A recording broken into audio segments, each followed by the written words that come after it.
And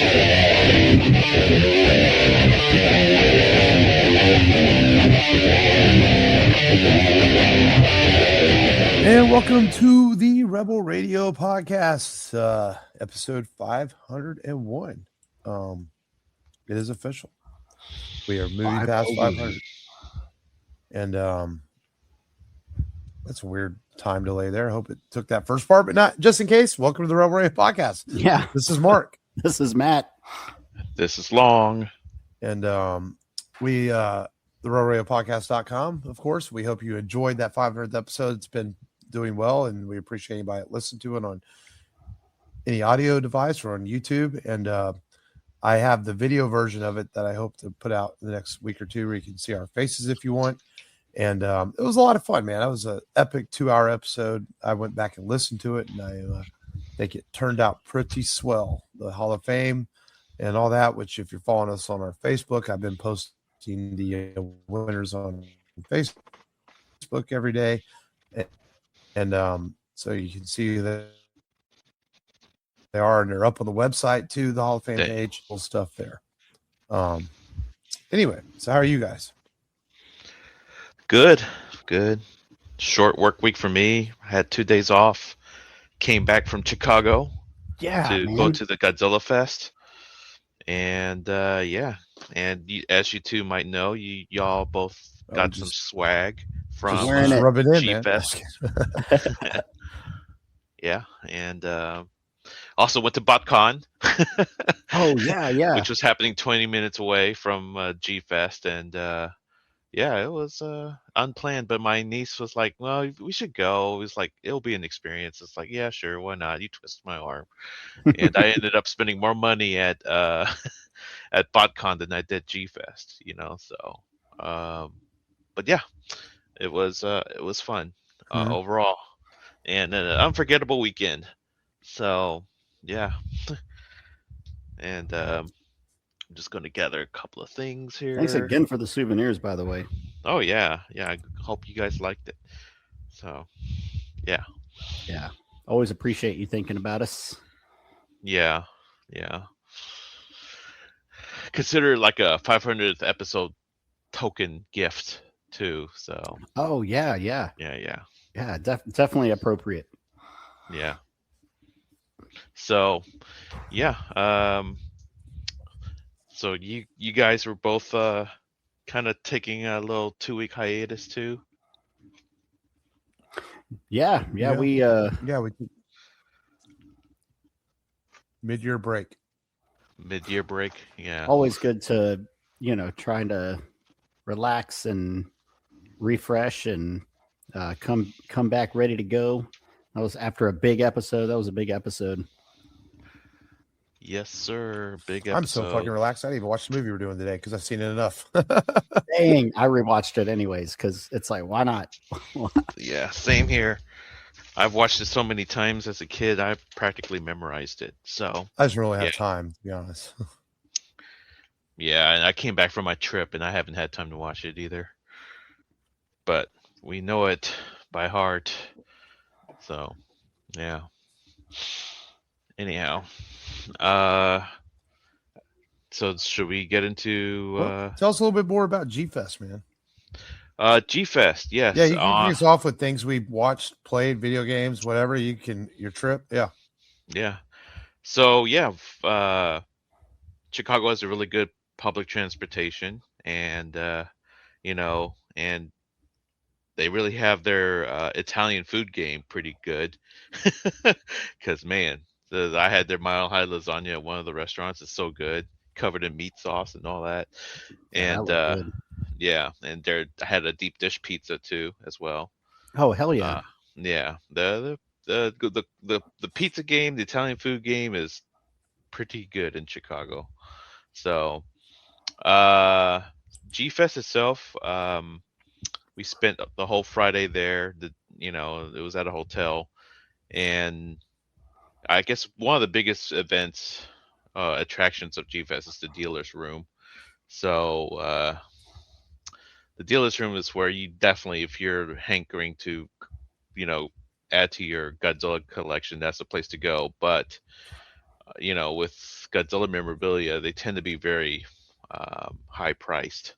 So Yeah. yeah, because a lot of it's imported from Japan, and by comparison, when I went to BotCon on Saturday, there's just so many toys that are so much more affordable, and then some that are not so affordable.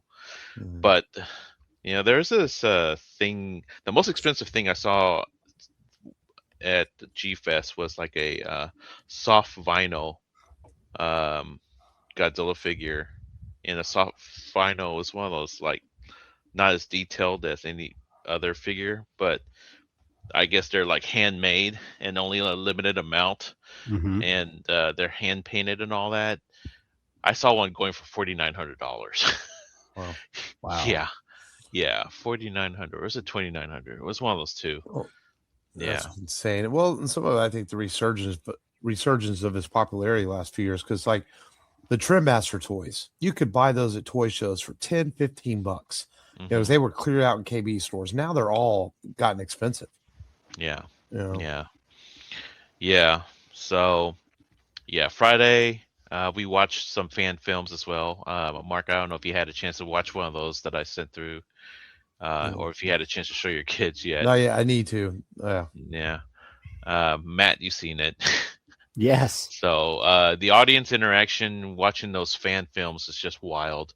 Everyone was so into it. Everyone's hooting and hollering, cheering, booing. There was some fan films that were stop motion with the toys, and some were like live action, people dressed up in costumes, acting out whatever, and then CGI fan films. So I was really impressed by the effort and passion they put into it. And then there was also the costume contest. You could probably type in GFest 2026 costume contest, and you'll be able to see all the creative costumes you've didn't get to see.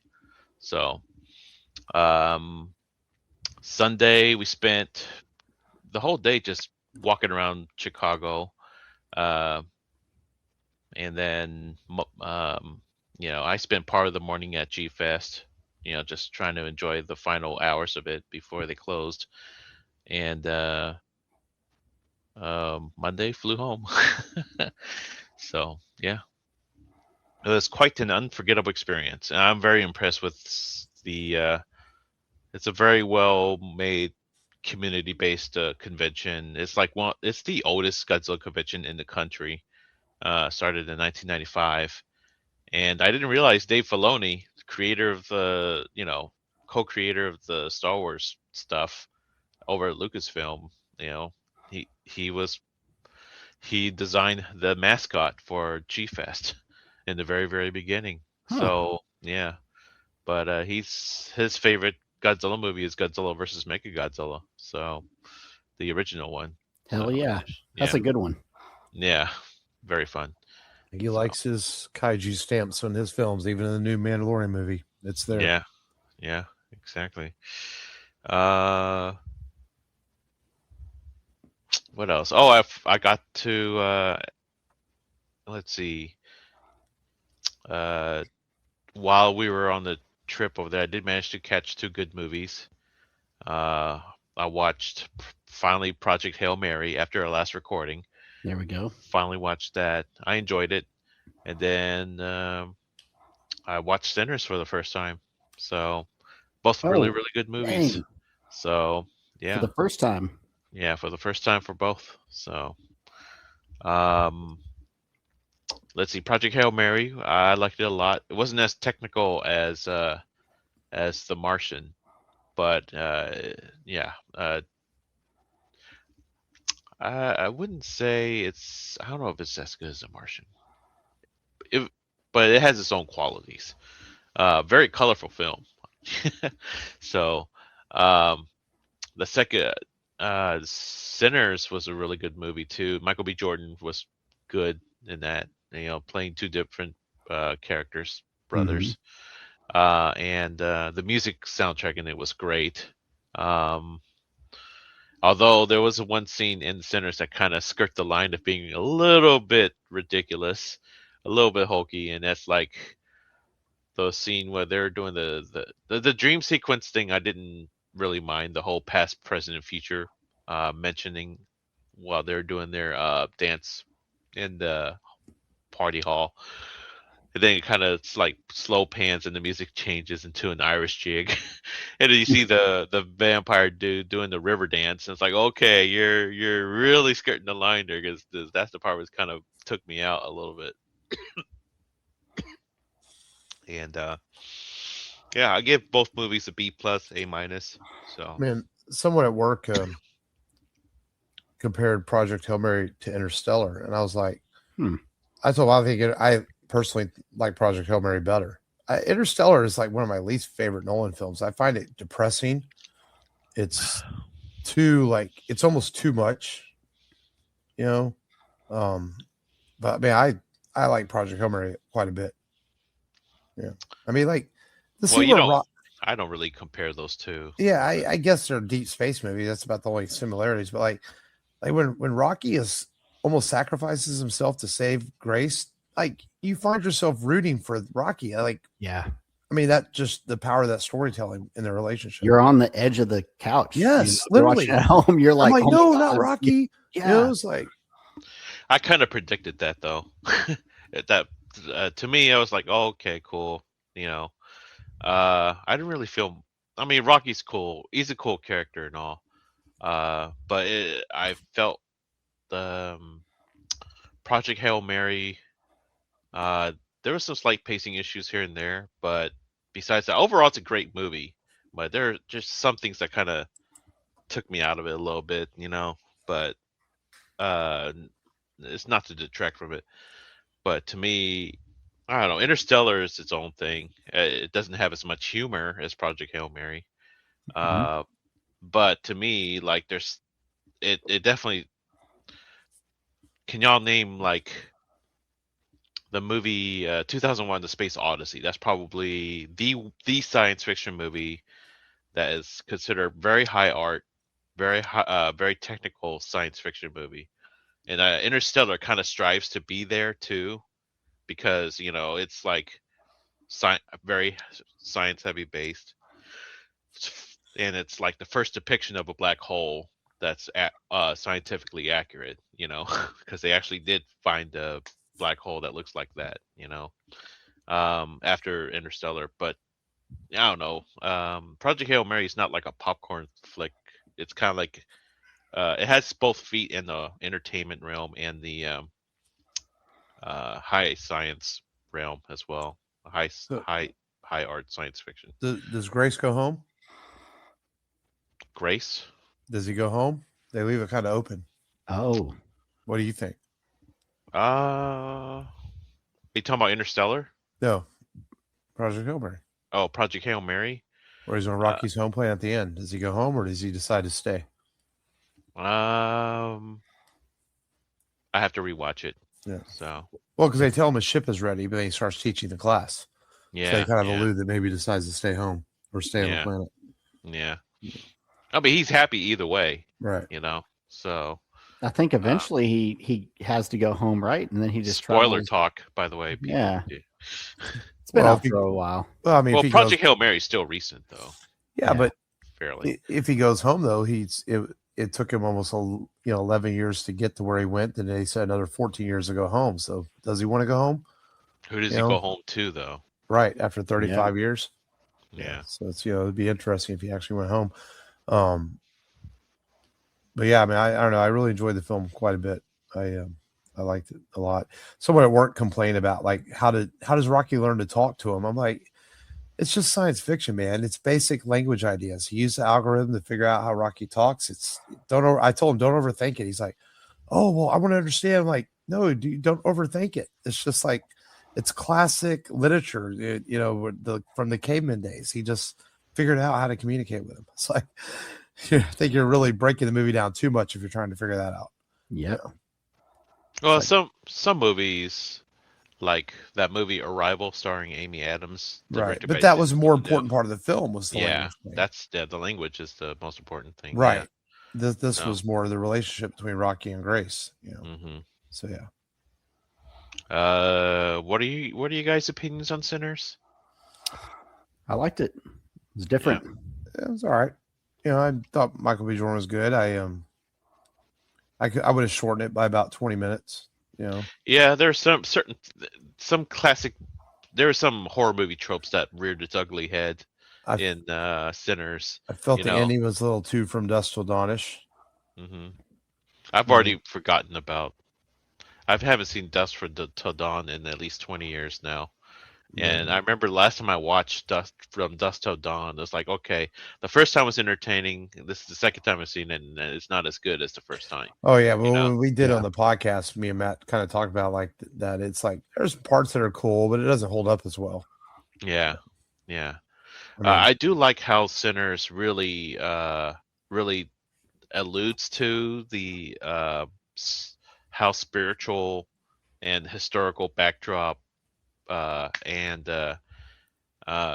it's tied to the blues music, and there's that. Mhm. You probably heard of that famous story about the famous blues guitar player who made the deal with the devil at the crossroads. That jump started the whole blues genre. And have you heard of that legend of the guitar player? yeah.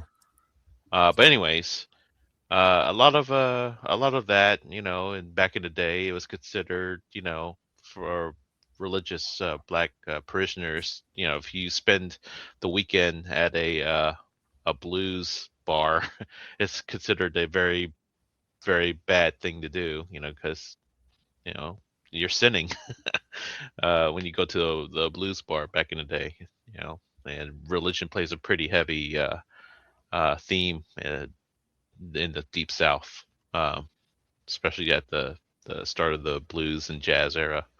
So 20th century, early 20th century music.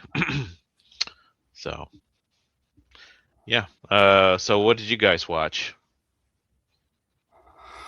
I watched two films, two new films. One, we took the kids to go see the Minions movie. I feel like at this point they're just trying to come up with stuff to just keep the franchise going. Exactly what I heard. I heard it's like just it makes no sense. It's like they're just trying so hard to keep it going. Yes, it would have made more sense if they made a Despicable Me 5 and would have come up with like, another villain that they had to take down or something like that, and made a fun movie that way. I think that would be a better way to go, but maybe they just didn't want to pay Steve Carell. I don't know. And then, it was what it was. It was entertaining for the kids, and that was the important part. And then for me, I saw something that I kept getting hints of on TikTok and random reels talking about Obsession. And how it was great. And then I was like, okay, you know what? I'm a horror movie fan. I'm going to check this out. And man, I can tell you, I was genuinely creeped out. I haven't been creeped out like that in a while. I think the last movie to do that was Evil Dead Rise. But this one, it does it with all practical effects. This movie was shot on a budget of $750,000. They wanted Jenna Ortega, but she wanted 1.2 million to do the movie. So they said pass. And Indy Navarrete, I think, did it for $20K. And she's been in a couple movies, some Netflix series. Relatively smaller actor, obviously, compared to Jenna Ortega, but it's about this object called the Wishing Willow, and whatever you wish for, it's supposed to come true. And so this person finds it. This guy's name's Bear, short for Baron. He finds it in a shop, and he desperately makes a wish because he really likes this girl, but he can't find the courage to ask her to shoot a shot, basically. And he uses this in desperation and just says, I wish she loved me more than anything in the world. And she becomes fucking obsessed with his ass. And at first it's sweet, and then it gets creepy, and then people start dying that challenge the sanctity of the relationship. And It's pretty terrifying.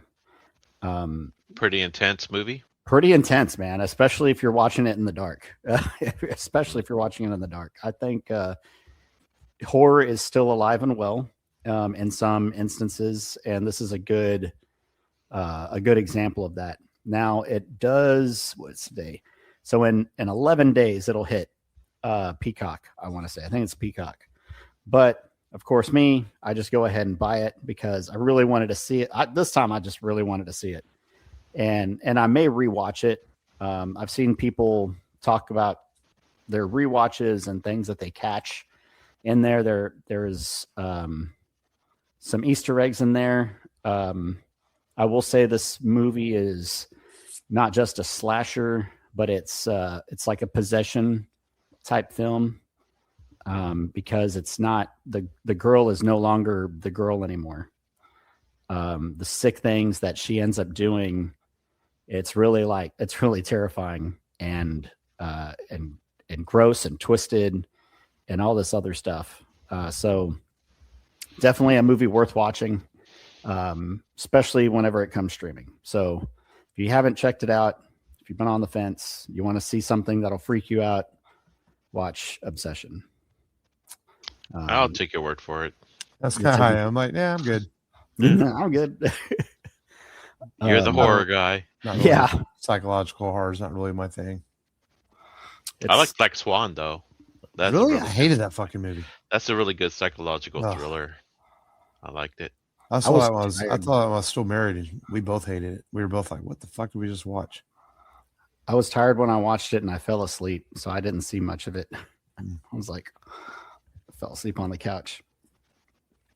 But other than that, I did some rewatches. I rewatched Dread, 2012's Dread, and I forgot some of the parts of that movie. I forgot that some of the facts of that movie. The movie's that old now? 2012?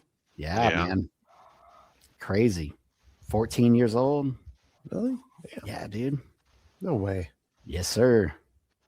Carl Urban. I remember how hard it was to find that Blu-ray when it came out on video.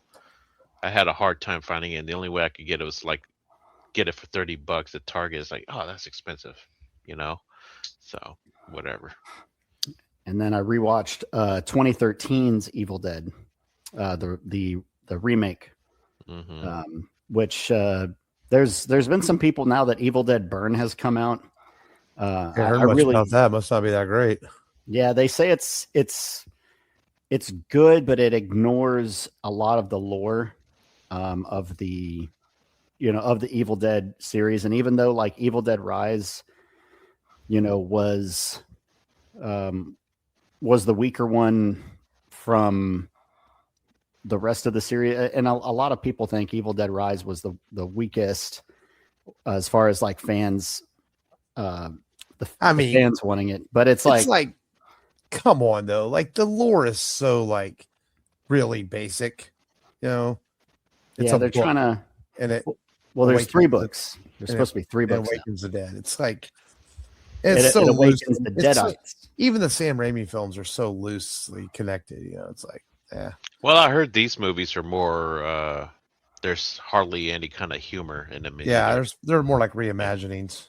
Yeah, well, they're more horror than the comedy slapstick stuff. Yeah, like Long's talking about.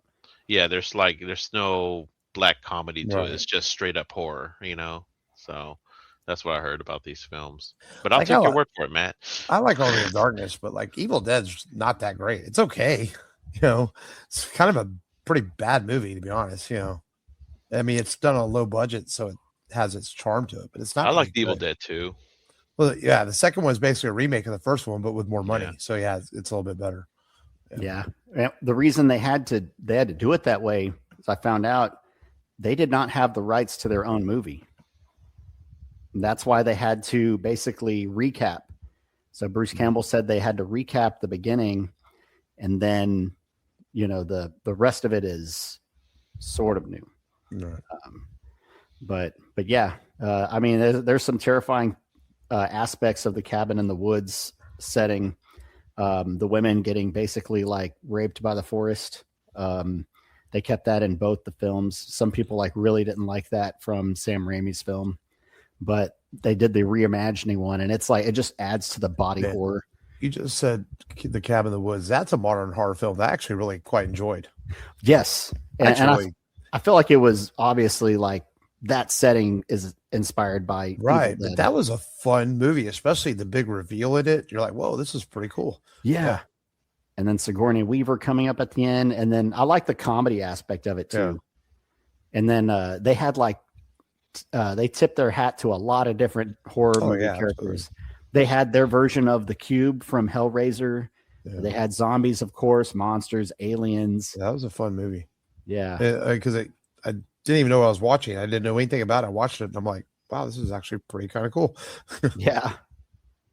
But yeah, man, definitely, hopefully by next week, I've checked out Evil Dead Burn or maybe the Odyssey, and seen something like that. My son wants to see the Backrooms movie, which is, another movie that was based off of like YouTube horror. Internet memes. Internet memes. I'll wait for the Odyssey at home. Oh, by the way, like there's a game called The Backrooms also that's based on all that. Yeah. Freaking A24 is now suing these developers, game developers for copyright. I'm like, what?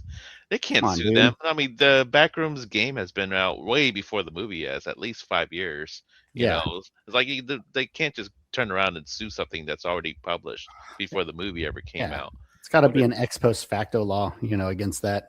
It's like trying to sue, I made a Bigfoot game based on Bigfoot, right? And then some movie comes out about Bigfoot and they turn around and sue me, that doesn't make sense, I think it's a frivolous lawsuit. Hopefully it gets tossed. So, but the way that things have been going, it feels like the billionaires run the country now. So whatever. Well, basically, I pretty much only watched X-Men 97. Caught up on it. The first 5 episodes are out, and if you've watched the first season, you got to get on it, man. It's good. It's still extremely well written, great animation, really cool story. A lot of stuff from the X-Men comics, which are loosely adapted, just like the animated series was, where they put their new spin on it. And really enjoy it, man. It's like I wish there was more than 10 episodes a season, because it's really cool to watch. That's really the only new thing I watched, man. It was X-Men 97. I feel like kind of like you, Matt, I rewatched some stuff. Like I watched Cowboy Bebop, the movie, just because I wanted to rewatch it. Nice. I actually bought it on Fandango because they had it for like $6, and it's never actually been available digitally until recently. And I was like, well, I'll buy a digital copy of it since I only had it on DVD. And so watched it, and yeah, that's about it, man. I kind of I did go out of town over the weekend to Galveston, and went to the Lone Star Flight Museum, which is a historical museum near Ellington Air Force Base, and they have a bunch of classic airplanes in there set up in a couple of hangars, and that was pretty neat. I think you guys would enjoy it. I know, Matt, you said you had been there when Jake was little. They've actually moved it. It's actually in a bigger museum now. It's not actually on the Air Force Base anymore. It's actually off the base now. When you turn down the freeway that takes you to Pasadena, it's just down the road now off of 45. So it's not all the way in the Air Force Base anymore like it used to be. Okay. So it's like it's its own building now. And that was pretty cool, man. I really appreciated that museum. That was a lot of fun. So it was neat. I like stuff like that. I like historical museums.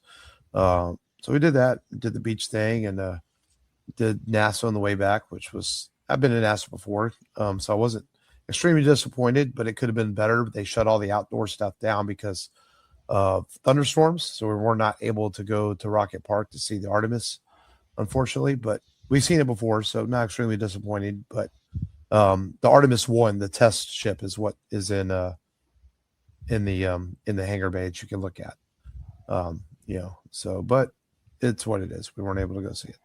Because last time we went, we did mission control and all that. And this time Wyatt wanted to try to go see the Artemis again, but we weren't able to, so it's okay. but I had a good time. Otherwise, so that's why I didn't have time to watch much. Wasn't really home, so That makes sense. And then I spent a lot of time on the computer, doing stuff for the Hall of Fame for the website and things like that. So I did things, Like I was working, man. I was doing work. Before we get into the feature film, let's blow through some trailers that did come out in the last couple of weeks. Man, this new trailer for Tom Cruise's movie Digger, it might be the strangest thing I've ever seen him be. Yes. But I fucking want to see it. He plays like this old guy who curses left and right, and some sort of, I don't really know what it's about. The trailer is bizarre and weird, but it looks kind of cool. Definitely a different role for him after playing Ethan Hunt in all these movies and Top Gun. A movie that I did not even know was a thing. Did y'all see the trailer for I Am Rocky? Yes. That looks great. Yeah. I play Rocky. I play Rocky. I play Rocky, yeah. Dude, that looks great, man. It's like the story of how Sylvester Stallone wrote the script and refused to let Hollywood make it themselves, that he wanted to be in it. And I was really impressed with that trailer. I was like, it looks like a really well done film. Yeah, I had no idea that was being made. I knew there were some talks at one time about a young Rocky movie. I guess that kind of fell apart, and they're making this somewhat of a biopic, I guess, Sylvester Stallone making Rocky. That looks like a really good movie. What else? Oh, we got a trailer for Dune Part 3. Yes. Looks epic as hell. I mean, definitely going to be a big conclusion to this Denis Villeneuve's trilogy. Yeah, it comes out the same day as Doomsday, and I mean, in years I haven't gone to a movie twice in one weekend, but that's probably going to have to happen. Yeah, I don't know. Then again, you heard about the reports about test screenings of Doomsday, a little rough, and that the studio execs weren't happy with the film. Serious? Yeah. And then there's no audience test screenings yet, but there's been test screenings for the studio execs at Disney, and they weren't too thrilled. Said reports are that it's a little messy and a little confusing. And I even said that, if y'all remember, a while back, I go, man, there's an awful lot of characters in this. They're going to be able to keep it together. So we'll see. Yeah, we'll see. And what else? I know I'm missing a trailer. It's more of a teaser. Another teaser. Oh, it's another teaser for Godzilla Minus Zero. Yeah. It doesn't really show us much other than the results of trying to use a nuclear weapon on Godzilla, looks like. And as we know, it's probably not going to work. Yeah, it didn't show us much, but it still whet your appetite a little bit. Will we get it at Comic-Con here next week? I don't know. It seems that would be awfully quick for a full trailer, considering they just released a teaser, but it's possible. Yeah, it's possible. Did they do it last time with -1? -1, the trailer did premiere at Comic-Con. Yes. Okay. Yeah. The American, which is later in the month. Speaking of Comic-Con, Hasbro's releasing a Comic-Con exclusive Transformers set that you might get a kick out of, where they're selling it a cereal box, right? And there's no cereal in it, but cereal box will contain a 3/4 scale Optimus Prime and Bumblebee. Oh, really?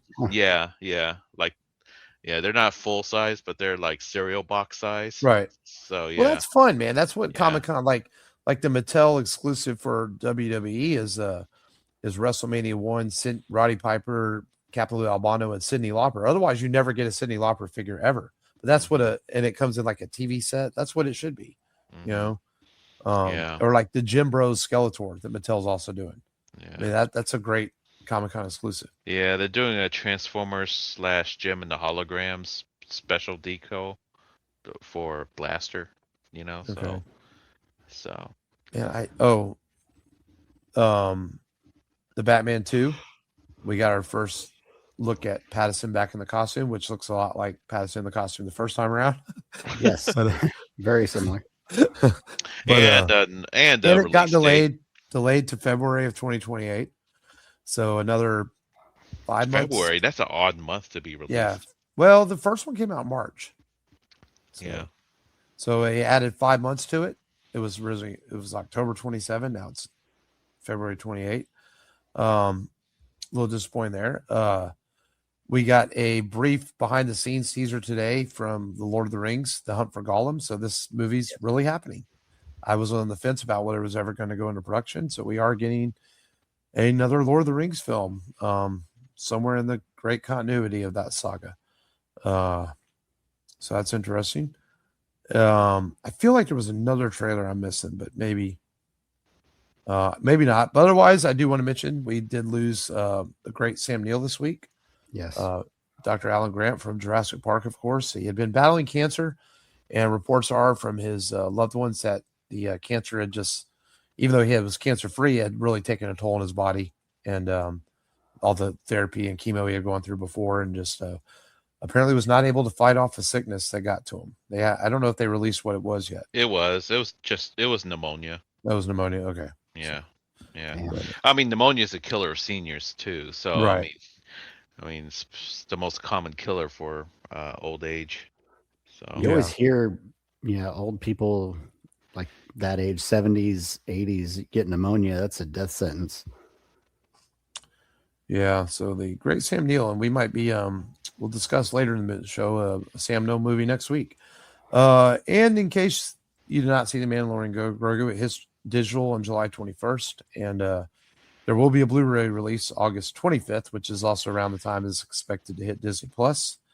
So, and another rumor is that Supergirl might be hitting Disney Plus as early as the 28th of the month, right at the end, which actually isn't uncommon. Remember, Superman, which did do well at the box office, hit HBO Max 40 days after it came out. So, Supergirl might be doing the same, but of course not as successful as Superman was. And so a little bit of news here. I felt like there was one more trailer, but I'm going through trailers and not seeing anything. Oh well. Cool. Well, I guess we time to get in today's featured film. This is an edition of the Rebel Radio podcast in which we do a revisit of a movie that we have done before, but it was a long time ago. It might have been episode 82 or 83, shortly after we started doing movies. And this is the pre-long era. Yeah, definitely pretty long era. It was probably a Frank era where he liked it. Yeah. And it is Matt's favorite movie of all time. And I wasn't trying to steal this from you, for Matt, for doing your on your birthday or anything, but I just felt it was appropriate because it is the 35th anniversary of the film. Last week, I guess, didn't come out around like July 5th or 6th of 91, somewhere around there. So it's the 35th anniversary of the film, so we felt it was appropriate time to cover Terminator 2 Judgment Day. And Matt, since it is your favorite film, give a quick synopsis of the film. I don't think it needs much of one because most people have seen this. If you haven't seen it, I guess you live under a rock. Yeah, so in the movie, this takes place a little over 10 years from the events of the first Terminator, where two Terminators are sent back, and Arnold's character is a T-800 sent to protect John, and the T-800 is sent to kill John. And they link up with the mom. Sorry, T-1000. Is set. Matt's favorite movie, guys. Spoilers, man. We don't know that he's sent back to protect him till halfway through the film, man. Yeah. Gosh. Like people might have not seen us, bro. Matt's favorite film, guys. No. Yeah. Whoops. After linking back up with the mom and Miles Dyson, they destroy the facility that is harboring the old hardware from the first T-800 Terminator, and then they try to flee the T-1000 until they destroy it and destroy all the evidence, seemingly ending Skynet's ability to take over and become self-aware later on, seemingly. And giving Robert Patrick a career at Comic-Cons forever. Yes. Yes. Big time. And Edward Furlong to that extent. And Edward Furlong, because they're both going to be in San Antonio in October, along with Linda Hamilton and Michael Biehn. Yeah, well, at least Hamilton and Bean had careers after this movie. This is true. Well, Patrick to an extent. I won't knock him too much. He was in the X-Files. Yeah. He did some movies, so yeah. American History X. Right. Yeah, he worked consistently. Yeah. You know, yeah. But yeah. Peacemaker. Yeah. But, Robert Patrick and Peacemaker.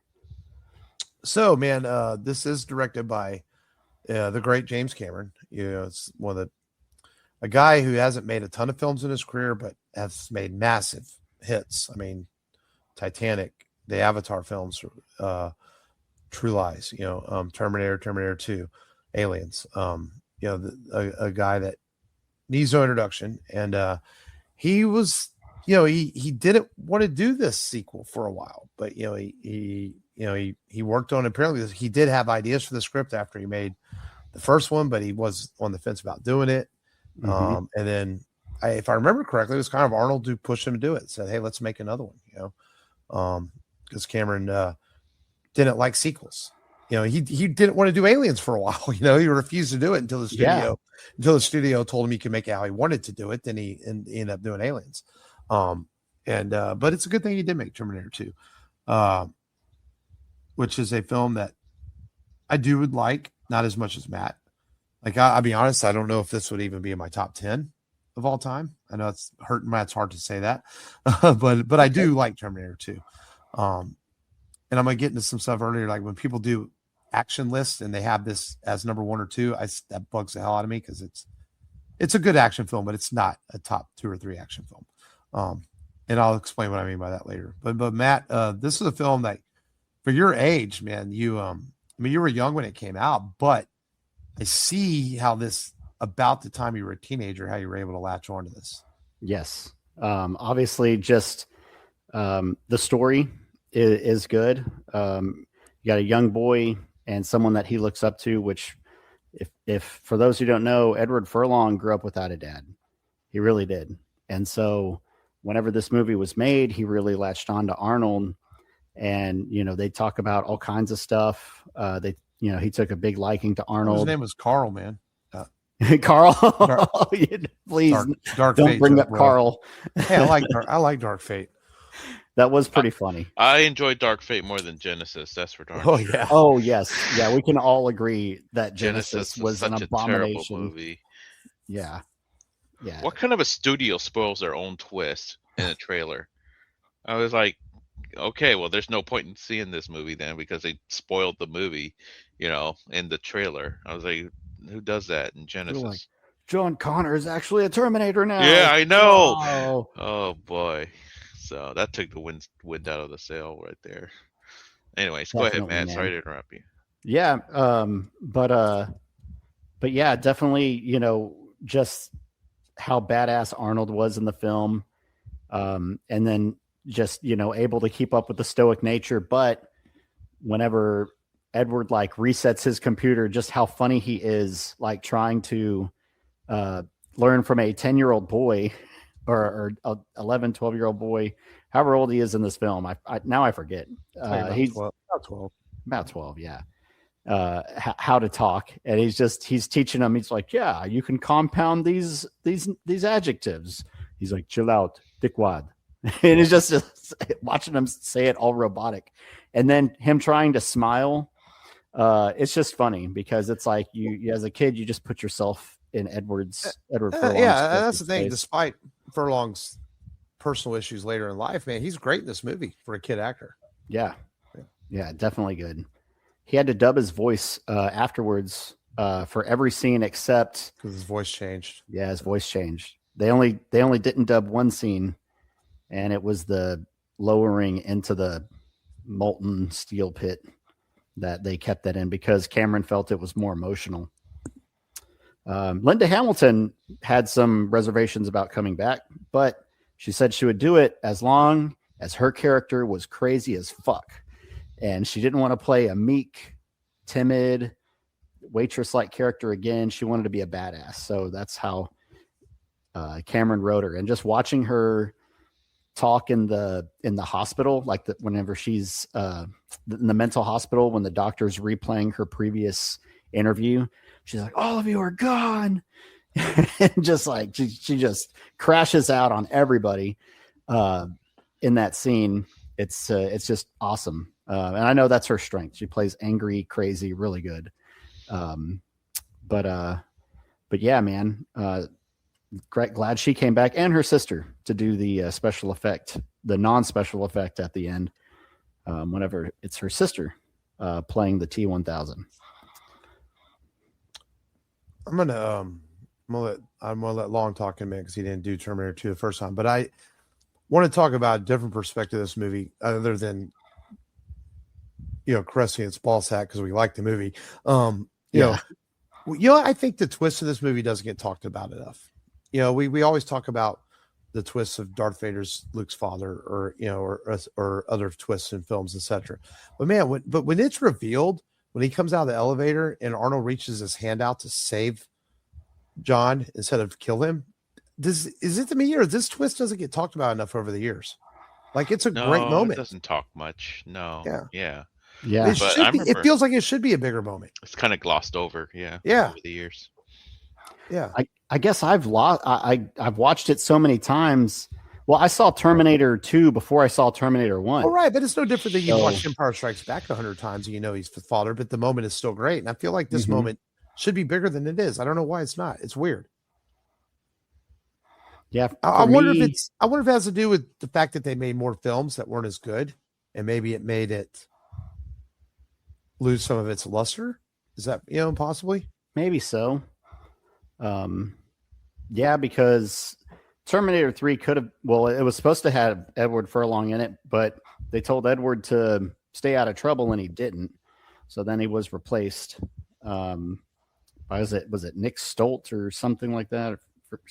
Nick Stahl. Forget that actor's name. But one cool scene in Terminator 3 is the coffin scene. I like that one where he's just holding the coffin and he's got a minigun. But yeah. Are we talking about 3 all of a sudden? Yeah, I just we're talking about the lackluster of the succeeding films, except for Salvation. Salvation, I think, was a nice note. Yeah, set in the future rather than about the future. Yeah. Well, I didn't mind 3 either, or Dark Fate. Genesis is really the only bad one. Yeah. But they are all not as good compared to the Sarah Connor Chronicles is not talked about. That's a really good show. Yeah, that was one of those, man. Yeah. A lot of people like that series. Well, let me talk to you about my experience with Terminator 2. Yes. I remember when this movie came out, and I was I was born. I was 12 or 13 years old, and the only copy I had of this movie, it was in English, but it had Spanish subtitles. So, I rewatched this movie so many times with the Spanish subtitles, so I kind of learned Spanish a little bit because of this Terminator 2. It was like a blockbuster copy, right? And man, I don't know. There's so many awesome action sequences in this film that have never been duplicated since. The bike chase scene with the cab over truck in the LA River was amazing. The highway chase scene at night where the helicopter had to fly under the underpass, and the way that ended. I mean, it's a really good chase scenes. The shootout with the cops, when Arnold comes out with a minigun, that's a really great moment. The story was nice and to the point. The amazing nuclear dream sequence was good. Freaking the first humanoid CGI effect in movie history with the T-1000 walking through the flames. Yes. So many innovations in this film. And I remember this is like James Cameron's kind of like his last chance movie, because his previous movie, The Abyss, didn't do very well. It only broke even, just barely. And it was such an expensive movie, and he needed Terminator 2 to succeed, and this movie solidified brought Cameron back from the brink of being pushed aside by Hollywood, because yeah, it was like, yeah, The Abyss was amazing and innovative, but it didn't make a lot of money. And Terminator 2 was the movie that that saved his career in a way. So yeah, and then Really did yeah, compared to Abyss. yeah. What are you looking at? Notes. Oh, okay. And you know, I'm going to be the little bit of the negative on this. Like, well, Terminator 2 at the time in 1991, it has some great action sequences. Don't get me wrong, but to say they haven't been topped, come on. I mean, we've had the Raid films, the John Wick films. We've had That's a martial arts film. Come on, you we've can't had the compare Mission that Impossible films with a fucking helicopter chase in that tops any action with sequence in the CGI, with a heavy CGI augmentation. That's but still, I mean, They actually had the helicopter pilot fly under the bridge. Yeah, yeah, but they use helicopters in Mission Impossible. You know, Tom Cruise, he likes to do real stunts. You know, but that's a cop-out excuse. There's still great action sequences. I think that's definitely been topped. You know, since 1991. I mean, but not in my heart. Huh? Well, not in your heart. Not in my heart. So I think that's, you know, that's why it bugs me when people say this is a top 3. Hasn't been top because I've rewatched Terminator 2 so many more times than I have any Tom Cruise movie. Well, I mean, that's by choice, but yeah. Yeah. How come that hasn't happened? Well, again, that's by choice. There might be somebody out there who's watched because they're legitimately true, and my taste in movies are pretty good. I agree. No. Nah, I will say that, you know, if you look at it in the context, this movie was bridging the gap between practical effects and CGI, and I feel like it did it masterfully. The CGI is not bad at all. It's just enough of it. Cameron's very smart with his filmography, his cinematography. And I think the only thing that I will critique on that looks a little weird is whenever they're driving at night and you can see through the background, you can tell it's got a little bit of that like movie shot film just going in the background to show the back of the road whenever they're probably just sitting in the vehicle. Talk about green screen or blue that screen. And I think the most recently watched it, the scene where he liquidates himself inside the helicopter. It's a little rough. It's starting to look a little rough. And for years it held up, but now it's starting to look a little like, okay, that could be better. Yeah. You know, the one little special effects scene that's still hard to duplicate, even with CGI, is when the T-1000 walk through the bars. Seamlessly. There's a couple of special effects YouTube videos that are special effects artists called Corridor Crew, and they say that like that is so hard to do even by today's technology, to do that seamless T-1000 walk through the bars thing. Industrial Light and Magic had to grow from 6 people to 36 people. They had a lot of people working on that. Yep, and shout out to Linda Hamilton's twin sister who participated in this film. Yep, in the mirror scenes. Yeah, no, for 1991, I will agree with that. It does a great blend of things. I just and it is a great action film, but I just can't agree that it hasn't been topped. You know, I mean, because it has. I mean, just, you know, I think the best argument will say there's no sequel that could top it since, or there's no movie now that has the same effect that Terminator 2 had whenever it came out. You know, you could maybe make those arguments. We were hoping it was going to be The Matrix Reloaded, and it wasn't. Yes, yeah, that scene, that CGI was a little rough. Whenever. Well, no, I'm not talking about the CGI. I'm talking about as far as a sequel that could have been as good as Terminator 2 or Empire Strikes Back. Really could have. Matrix Reloaded was highly anticipated, and I don't know. I feel like The Dark Knight did a pretty. The Dark good Knight, job. yeah. Dark Knight did pretty good too. But yeah, this is the first movie that made 300 million internationally at the box office. It was the first film to hit that mark. And But there's it didn't 3. beat E.T. though,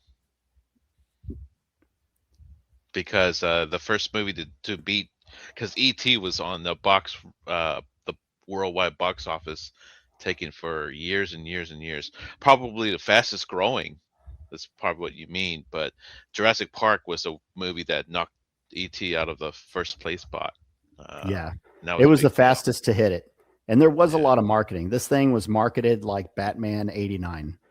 I remember the toys. I never got it, but I remember the toy where you could put skin on the T-1000 and to like you could make the Terminators. I never got it, but I have some of the toys. At the time I didn't get them because it was supposedly like too violent, so I didn't get it.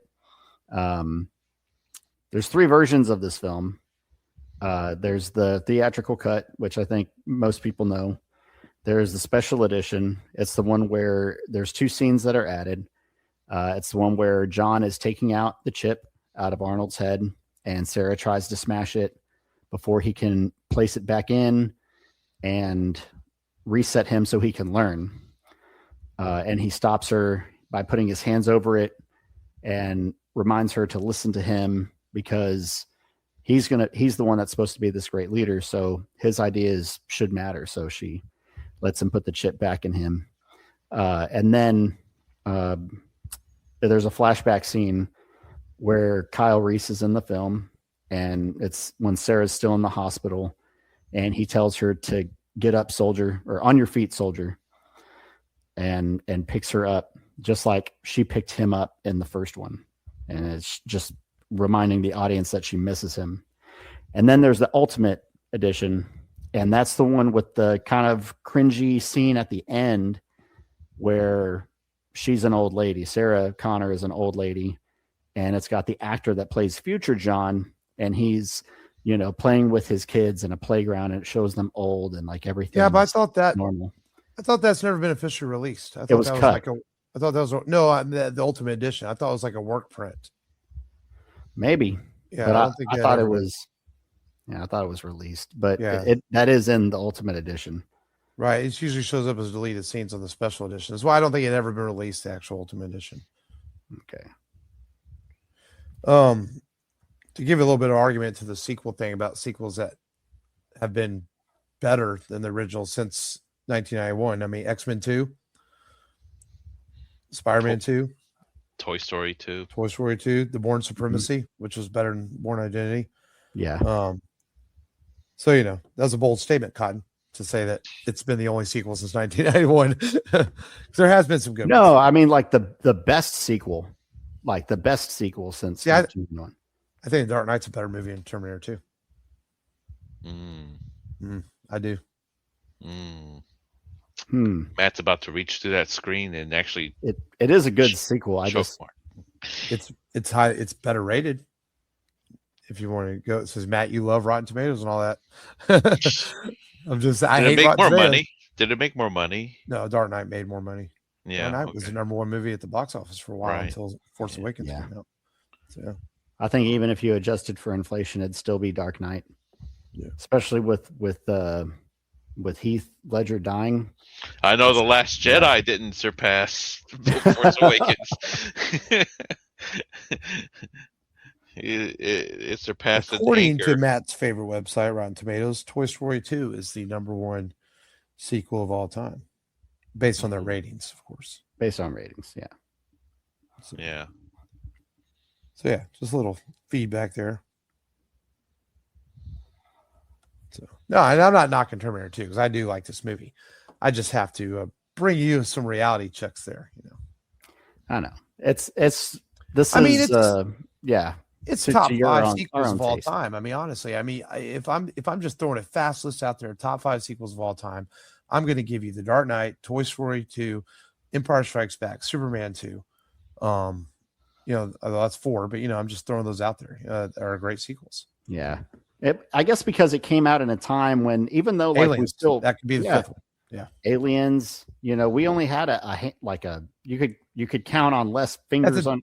Right. At than the you have time, fingers on your sequels were hand. considered just a money grab. They weren't very good. Yeah. Unless you were Aliens or Superman 2. Those the only good sequels at that point. Well, and Empire Strikes Back. An Empire, yeah. And the Indiana Jones films. You know, that Yeah, so oh, it's still a very small handful in the 1980s, early 90s. Yeah. Yeah. And so this joined that very small, group. Because even Star Trek 2, as good as it is, wasn't like highly looked upon for a while. It took a little bit for Star Trek 2 to grow with audiences at home video and other places, you know? Yeah. I mean, heck, John Wick 2 is better than the first one, I think. It's just the world building. Oh, yeah. Wick 2 is still my favorite one. Yeah. Really? Oh, yeah. I like the world. I love the world building of Wick 2. For me, for some reason, I like part 3 more. Part 3 was nuts. Part 3 is nuts until the last 30 minutes just drags so much. The 30 minutes where there was the fight with the raid guys in part 3. The raid guys? Oh, that a la cuisine. That's Mark DeCostas, though. Mark DeCostas, but before Mark DeCostas fought, it was the 2 henchmen from the raid, wasn't it? I have to go back. I can't remember them. Now I'm gonna have to rewatch 3. Yeah. No, I like 2 of them. 2 of them were from the Star Wars Kanji Club. Right. Yeah, I like 3. I like all the Wick films. I just feel like part 3, the last 30 minutes, is a little bit dragged out. Part 4 was my least favorite, but it was still good. Same. See, part 4 has my favorite action sequence, and that's the overhead shot with the dragon bullets as he's going up the building. That's so freaking cool shot. That shot's so cool. Yeah. Yeah, that was cool with the flaming shrapnel. Yeah. Part 3 had the horse chase scene, the knife fight, the fight in the library with the book. Oh yeah, the thick book. The dogs, the 2 dogs, Halle Berry's dogs in part 3. Oh yeah. The fight with Mark DeCostas was pretty decent. It had a lot of my favorite scenes in that one. I still need to see Ballerina. So. I liked Ballerina. It was probably it's better than John Wick, but I don't know if it's better than 2, 3, or 4. Yeah. Have y'all seen Atomic Blonde? Mm-hmm. Yes. Was it better than Atomic Blonde, or about the same, or? See, I think Atomic Blonde's okay. Atomic Blonde starts off really well, then it just kind of gets boring in the second.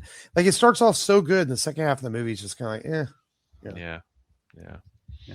So, back to Terminator. Some asterisks for this film. Up until The Bourne Ultimatum and Fury Road, it was the only sequel to win an Academy Award. In fact, it won 4 awards at the Oscar, and that was for Best Visual Effects, Best Sound Effects and Editing, and Best Makeup. It took 4 Oscars. Cool. Only 2 other sequels took home Oscars. Since then? That's what it says. Bourne Ultimatum and Fury Road.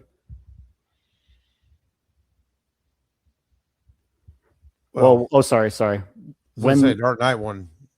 Only sequel to win an Academy Award when the previous installments received no nominations. Oh, okay. So I was going to say, I know there's sequels that have been. Yeah, I was about to say. I was like, wait, where's the other part of that? But yeah, 4 Academy Awards, pretty good. Yeah.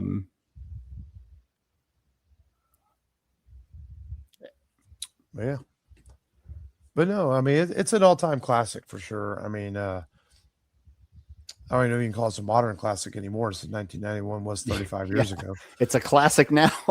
I mean, it's a shame. It's such a cool idea, the Terminator franchise. It's a shame that James Cameron stayed on as producer, but did not keep the rights to it. And he's talked about before, he kind of sometimes regrets it and let other hands get involved. And the continuity for the most part was fine until they made Genesis, and it kind of just completely screwed things up. And then they made Dark Fate to try to fix the continuity. And, and we unfortunately never got a sequel to Salvation, which I really liked. But you know, it's a cool idea. Now we have, isn't the Terminator retro game coming out in September this year? I know there was a game coming out. Yeah, it's finally coming out. It's like a retro style shooter, arcade style game. You know, but Terminator is definitely a pop culture phenomenon, franchise, action figures and toys and comic books and merchandise, you name it. It's been out there for years. And I know Cameron recently doing press for Avatar talked about possibilities of a Terminator reboot, you know, just starting fresh. Yeah. But I wonder if sometimes he likes to do that. And Cameron seems like he likes to mess with people, you know, like he talks the game and doesn't necessarily mean it's going to happen. So I'd rather him do an Alita sequel. Same. Yeah. Because I just bought the whole volume of the whole manga set of Battle Angel. Last time he when he brought that up in the interviews, he said it's ultimately up to Robert Rodriguez, that it's his baby. James Cameron's just a producer, you know. Mm-hmm. And I don't know what Robert Rodriguez is doing now. He's making Spy Kids 20. Who knows? Spy Kids 20. Spy Kids 20. We have grandchildren now. Taylor Lautner's fucking old as hell now. Right. But Terminator 2, man, it's a good one to revisit. You know, and one of Matt's favorites of all time. And I do like Terminator 2 quite a bit as well. I just have to check Matt a little bit, you know. Slow down, boy. No, it's okay to have your favorite movies. You know, and yeah, so next week, let's talk about next week. We did just lose the great Sam Neill, one of our great actors of all time. And so we're looking at a couple movies to possibly do, but one's not available streaming right now. So we're going to do one that is available streaming. It's actually available on Prime, and it's directed by Taika Waititi. And movie actually I like quite a bit. Matt's never seen it before. No. So I think you'll enjoy this one, Matt. That is The Hunt for the Wilderpeople. It's a coming of age film. It does have the young man that was in Deadpool 2 in it. And Godzilla. And I actually like him in this movie a bit more because he's not really annoying. Yeah, I found him a little bit annoying in Deadpool 2. I was hoping Deadpool would shoot him. But so anyway, but yeah, man, it's going to be fun, man. We'll talk about the great career of Sam Neill and look back because we've already covered Jurassic Park. And so we thought we'd do something fresh. And that'll be next week on the show, The Hunt for the Wilderpeople. Until then, the RebelRadioPodcast.com for all your Rebel Radio needs as always. And until next time, this has been Mark. This has been Matt. This is the long 1000. And remember, as always, just go there and do it. Make sure to go back and listen to our 500th episode if you haven't. We are really proud of it. It's a good one. So until next time, we'll talk to you guys later. Hasta la vista, baby.